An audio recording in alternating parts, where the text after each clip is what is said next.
1945లో మొదటి atomic bomb పరీక్ష జరిగినప్పుడు ఆ project director J. Robert Oppenheimer భగవద్గీతలోని ఒక శ్లోకాన్ని గుర్తుచేసుకున్నారు.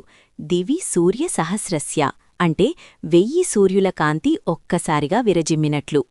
ఆధునిక శాస్త్రవేత్తలే బ్రహ్మాస్త్రాన్ని అణుబాంబుతో ఎందుకు పోల్చారు?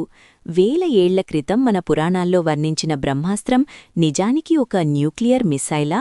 ఈ రెండింటి మధ్య ఉన్న భయంకరమైన పోలికలేంటి? ఈరోజు ఈ మిస్టరీని ఛేదిద్దాం.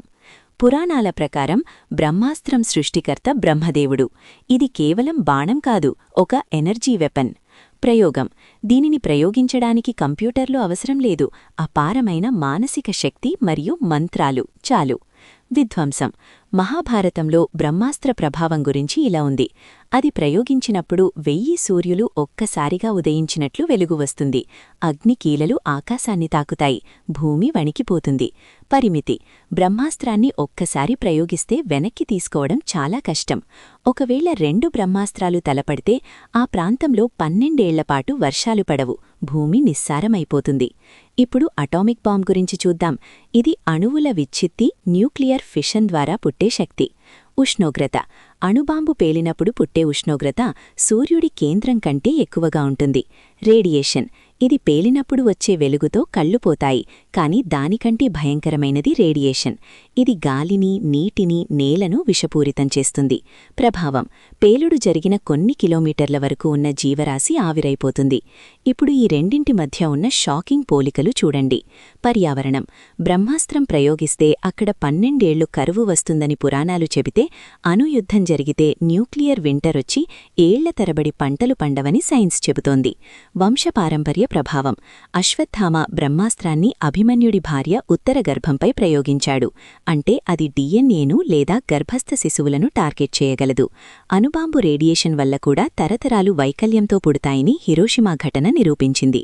సూర్యకాంతి: రెండింటినీ కూడా 1000 సూర్యుల వెలుగుతో పోల్చడం ఆశ్చర్యకరం. అపార విధ్వంసం: బ్రహ్మాస్త్రం ప్రయోగించిన చోట పక్షి కూడా బ్రతకదు అని మహాభారతం చెబుతుంది. అణుబాంబు ప్రభావం కూడా సరిగ్గా అదే. అణుబాంబు పితామహుడు ఓపెన్హైమర్ సంస్కృతం నేర్చుకున్నారు. ఆయన ఒకసారి మాట్లాడుతూ, ప్రస్తుతం మనం తయారుచేసిన ఈ బాంబు మొదటిదా అంటే ఆధునిక కాలంలో మొదటిది కావచ్చు అని సమాధానమిచ్చారు. అంటే ఆయన కూడా ప్రాచీన భారతీయుల వద్ద ఇలాంటి టెక్నాలజీ ఉండేదని నమ్మేవారా? బ్రహ్మాస్త్రమనేది కేవలం కల్పితమా, లేక మన పూర్వీకులు సౌండ్ ఎనర్జీ ద్వారా అణుశక్తిని నియంత్రించే టెక్నాలజీని కనిపెట్టారా? అది ఏదైనా కావచ్చు, కాని ఈ రెండింటి లక్ష్యం మరియు ఫలితం ఒక్కటే: వినాశనం. అందుకే బ్రహ్మాస్త్రాన్ని ప్రయోగించే హక్కు కేవలం గొప్ప సంయమనమున్న వీరులకే ఉండేది. ఈరోజు అణుబాంబులు కూడా అంతే బాధ్యతగా ఉండాలని కోరుకుందాం.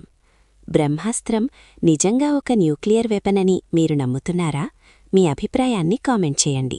వీడియో నచ్చితే లైక్ చేసి మరిన్ని ఇలాంటి మిస్టరీల కోసం మా ఛానల్ని సబ్స్క్రైబ్ చేసుకోండి. జై హింద్.